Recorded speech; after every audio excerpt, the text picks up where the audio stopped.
Welcome to a new edition of the Neon Jazz interview series with Jazz Conductor, Director, and Arranger Dan Bonsanti. He is the leader of the 14 Jazz Orchestra, and they come out of South Florida as premier studio musicians. They are bringing fans back to the jazz, and Dan is a big part of this. We caught up with him to talk about his long and storied existence in music, education, and beyond. So please get to know him and dig this interview, my friends. Well, let's start off, first of all, just thanking you for getting back with me and reaching back out. It's a pleasure to have you on the show. And what I want to start off with first is talk to me about new music. Talk to me about what you've just released and kind of what you do in your capacity. I can tell you what I look for when I'm going to make a decision about what I want to arrange or orchestrate, or if I want to do anything original. I have probably the same favorite music as you do, having grown up as a mature adult with mainstream Miles and then through all of the different changes that Miles went through with his music and all of the great contemporary artists of the 60s, 70s, 80s, 90s, etc. I look for music or want to either compose, mostly arrange or orchestrate. Music that either the melody reaches you emotionally in some way or the music makes you tap your foot. And before I will actually take all the hours necessary to make an arrangement that I can be comfortable with, that I might want to invest the money to record it, I have like a 100 play rule. So I listen to a recording of let's say, a tune that I wish to cover and rearrange. Let's say one or two versions of it that I enjoy. And if I can listen to that 100 times and not be sick of it, then I consider it something I would arrange. So it has to stand up to repeated listening and either have a great melody or like I said, it reaches you rhythmically and makes you feel like you want to tap your foot. So I spend a lot of time listening to a lot of different styles. Most of what I enjoy arranging are tunes that were composed in anywhere from the very late 50s through, I would say, maybe mostly through the late 90s, and then trying to give them another setting that hasn't already been done in a great fashion by another arranger. Like, I'm not prone to want to try to rearrange something that Gil Evans did. So I look to see for things that haven't been overly played or overly arranged or orchestrated for an ensemble similar to mine, and that's part of the factor as well. So I tend to dig deep into several composers. I'm a real big fan of Wayne Shorter's writing through all of his eras. I'm a big fan of Chick Corea for many reasons, but one of which his music translates really well into being orchestrated. So I can listen to his electric band, or I can listen to something he did acoustically. For instance, right now I just completed an arrangement that I hope to record in a third album of his piece called Duende, and which he wrote for a piano, alto saxophone, and a string. It sounds like a string quartet. And I was able to re-orchestrate that because I have such versatile wind players in particular.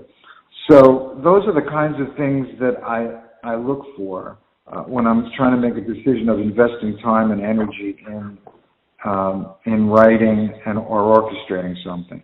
So talk to me about your beginnings. Where were you born and raised, and kind of, what did you start listening to in the beginning?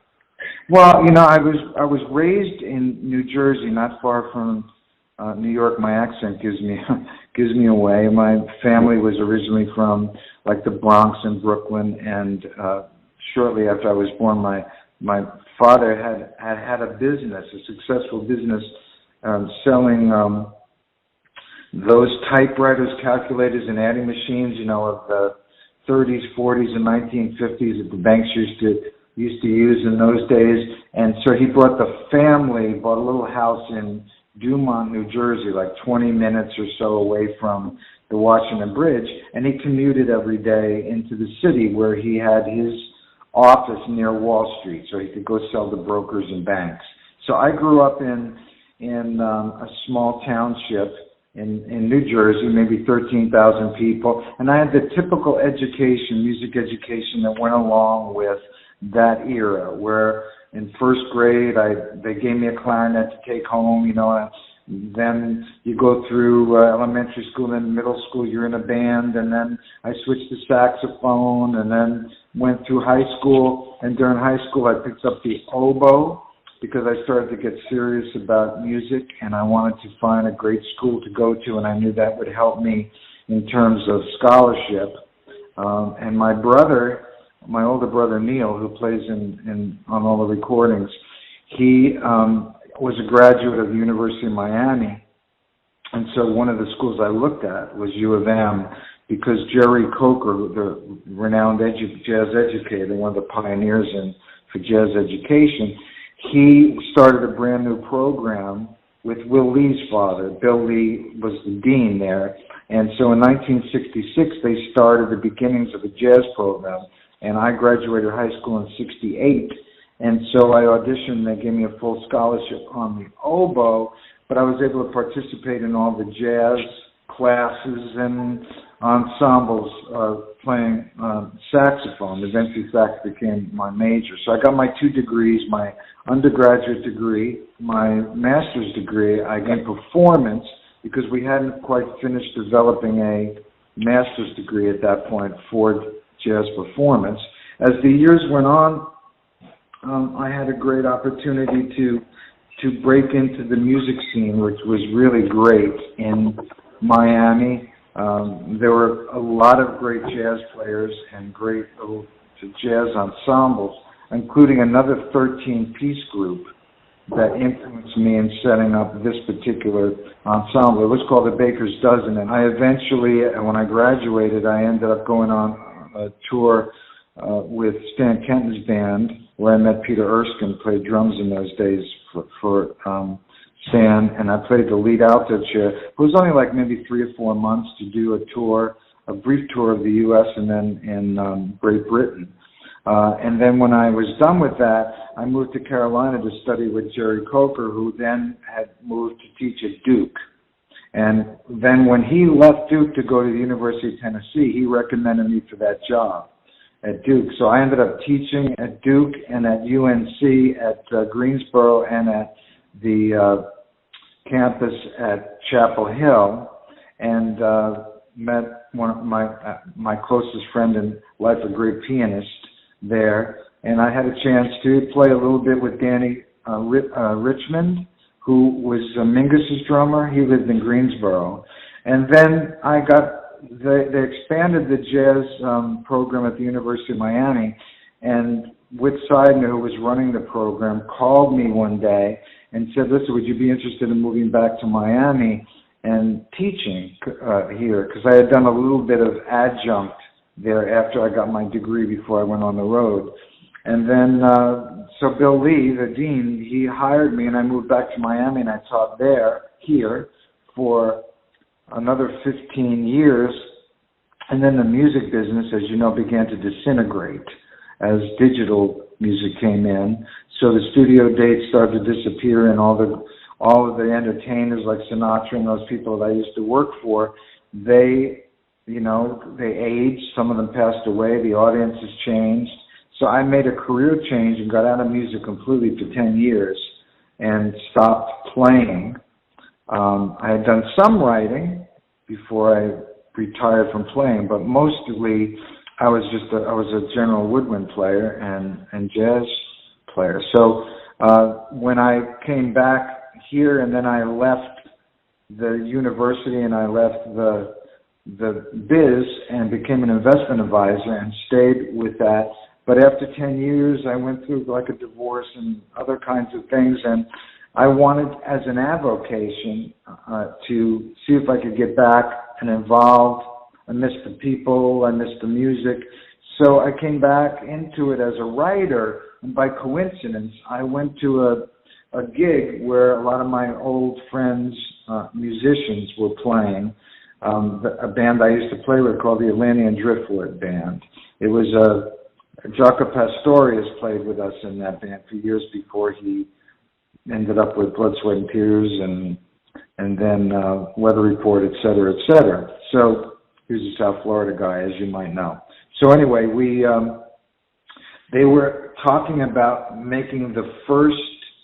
This was 2002 or something like that, and they were gonna reform the Atlantean Driftwood Band into the Jaco Pastorius Big Band, and they were talking to a label, and they needed some music, and Peter Graves, who ran that band, saw me, and we hadn't seen each other for 10 years, and he said, "Hey, you don't have any charts in your library of any of Jaco's music, do you? Because we're going to put this album together." And by coincidence, I had just started redoing a chart that I had written for their band years ago called, used to be a Cha-Cha. It's one of Jaco's tunes from his debut record.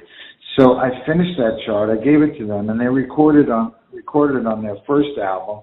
Then they did a second album, and I did 4 charts, I think, for either 3 or 4 charts for that album. And then they made a double record set from the birthday concert, which I played on. There's one CD, and then the other CD was from the Jaco Pastorius Big Band tour in Japan, where I had written 3 charts for that tour. So that kind of got me started, and then I did some things for some really good singers, and then in 2013, in the community, at the time, there weren't really many opportunities for some of these great players that no longer could make a full-time living playing. I started then doing a lot of writing after I did the stuff for the 3 Jaco Pastorius Big Band records. Then here in town in 2013, a lot of the guys, really didn't have creative outlets for playing. Wasn't much opportunity. There's very few clubs, and if you get to play, maybe you're lucky. A steady gig now is like once a month at a particular club. So I got approached by the bass player that did our recordings, Matt Benelli, who I'd known for many years.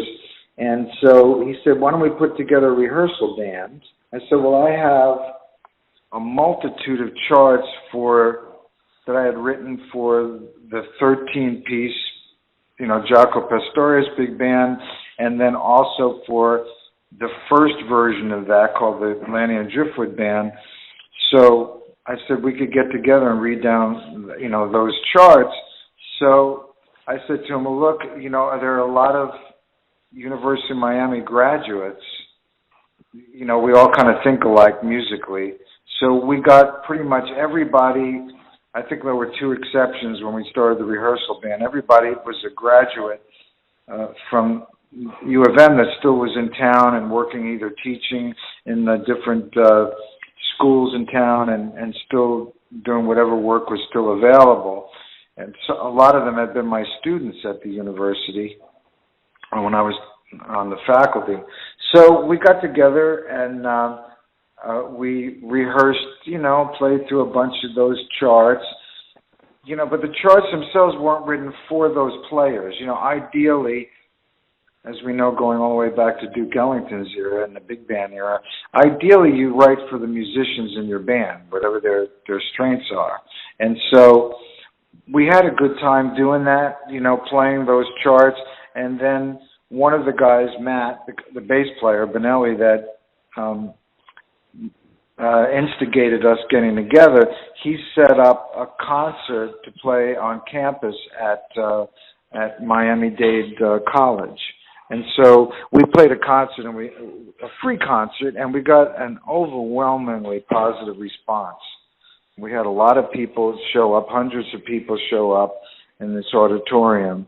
And so that kind of encouraged us. So I began to sort of write for this band. We played a bunch of concerts, and then one of the guys said, why don't we, record? And I said, well, the only thing is, it's expensive. And because we're in a digital age, even then people weren't buying very many CDs and all that kind of stuff. I said, I don't know. So I decided, what the heck, I would put the money aside and I would try to do a really good recording with these guys, and we would just document the band.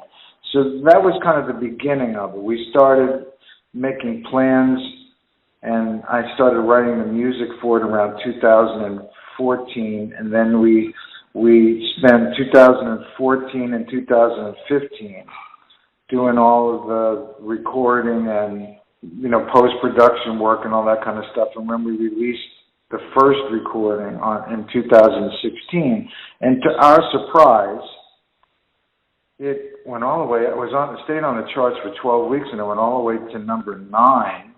With a name that nobody would recognize, except I was able to get some of my former colleagues and friends and as guest artists. I think we got on the first one, Will Lee played on a track, and among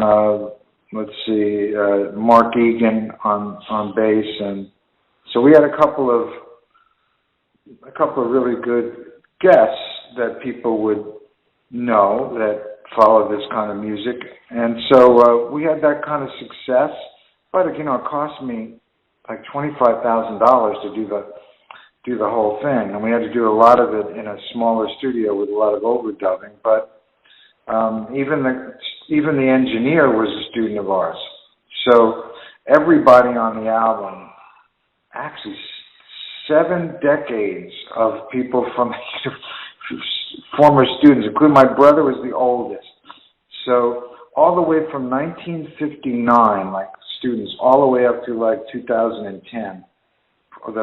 That's how the variety of U of M people that were in the recording, and the engineer and mixing and all that was all U of M people. It wasn't associated with the school, but just we were very like-minded about the music. So anyway, then that really did well, and we played some more concerts, but it became more and more difficult for me to get the same guys for every concert. And the way I write, you really can't get a bunch of subs, and it was getting harder and harder to rehearse in fewer venues, and hard to get a 13-piece band booked someplace where you could even pay the guys enough money to make it worth them to leave the house. So I kind of stopped doing concerts, but we still wanted to record. So I saved up another $25,000, and we did a new recording. And then this recording, the one that you have heard, the featuring what it used to be, we had to do almost all of it overdubbed. We recorded maybe 7 out of the 11 tracks, did all the rhythm section and maybe a couple of solos live. Then after that, every single other thing was done one musician at a time. And so the biggest fear was we would lose creativity, but these guys knew each other's playing so well that they could comp for solo that wasn't there, and you can't tell that. It sounds conversational. It was just amazing to me how people of the same, I'm sorry about that, it's a doorbell. It's all good. How people who are the same minded about music and have the same kind of a background, how they could do something like this. It was just amazing. I played some of the tracks for some of the best players that I know, and they absolutely could not tell. They had no idea until I told them that the first track on the record was the drummer before we even did anything else. And so what I did was I used Sibelius, the software, to write the charts. And you can make an MP3 from emulated sounds from the score. So I would do that, and then in one track, the musicians would hear all the backgrounds and all that kind of stuff until I got enough of the horns and the rhythm section done that I didn't need that anymore. So that was like a guideline for them to follow, which is one of the ways we were able to do this. You know, I'm going to try to see if I can afford to do another one. I'm writing all the music for it. I have 4 or 5 of the 11 or 12 charts that we would eventually use. And the process usually takes me, because I'm not full-time doing music anymore, it usually takes me 12 months to finish enough charts from which I can pick 11 or 12 charts to record. And then, you know, that's when the money starts to flow out. And so from that point on, then, we start recording the principal parts, whichever ones are the most important to do first. And then we go at it a part at a time. We might be able to put like maybe a couple of the rhythm section players together to record. But if I didn't do it this way, I don't think I could do it, because I can't get all the band members together. And then the studios that are left that are good, expensive. So where I can use a very small, like almost like home studio, 3 or 4 of the guys can do all the recording at home. So they can record the parts, and then they can email them to my engineer that's doing all the mixing, Mike Levine, who also is a U of M guy. And he puts it all together. And even if he's not in town. So even though digital music destroyed in some ways the whole profession of live music and even studio to some extent, we're making the best use we can of the technology in order to be able to still produce creative music, even in a somewhat of an uncreative fashion, meaning it's not conversational. So, you know, if you're a traditionalist, you would say to yourself, well, gosh, you know, is this really music in the traditional sense? And all I can say is it's more instinctive in some ways than even a live performance, the anticipation of the rhythm section you're soloing with and all of that kind of stuff. So it's not the ideal way I'd like to do it, but you also can make a record, a recording sonically that is so clean doing it this way that it's amazing. And the precision, one of the reasons that the band sounds so tight is because the guys can be real strict with their approach to their cutoffs and the articulations and everything, because it's so easy to hear the other players. You're not in a room with a whole bunch of musicians where the sounds are kind of mixing together, and if you need to repair something, it's easy to fix. So I don't know if all of this is cheating, but it's the way to make a masterful recording with great players. Yeah, absolutely. And it's unusual for a large group, but I have a feeling that there's other big bands that are recording that. When I listen to them, their product, I hear a lot of the same things, especially precision-wise, that I know you can't get in a live recording. It's just not possible. So no matter how you try to clean it up, there's a spillover, as you know, from one mic to the next. No matter how far you try to spread the wind instruments apart, they bleed. And so there's a limit on how much repairs, fixes you can make when somebody makes a mistake, a wrong note, they don't cut off in the right place, it's not the right articulation. And in modern day music, the recording itself, that sticks out like a sore thumb. So you do your best using the technology to sort of clean that up a little bit. And so we probably have to do the same thing going forward. Right on. That's wonderful. Dan, I think you just gave me exactly what I was looking for, and kind of get an overview of your band and what you're doing and how you got your sound. Man, I really appreciate you taking some time out today to open up about your world of music, your history, and about the band. And good luck with everything, man.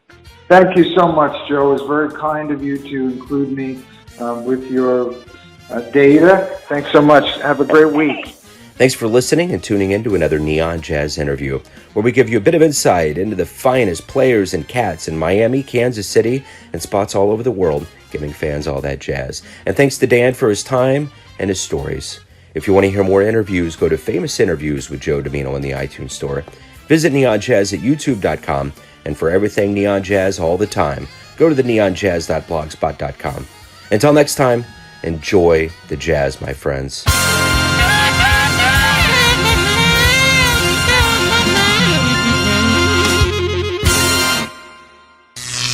Neon Jazz.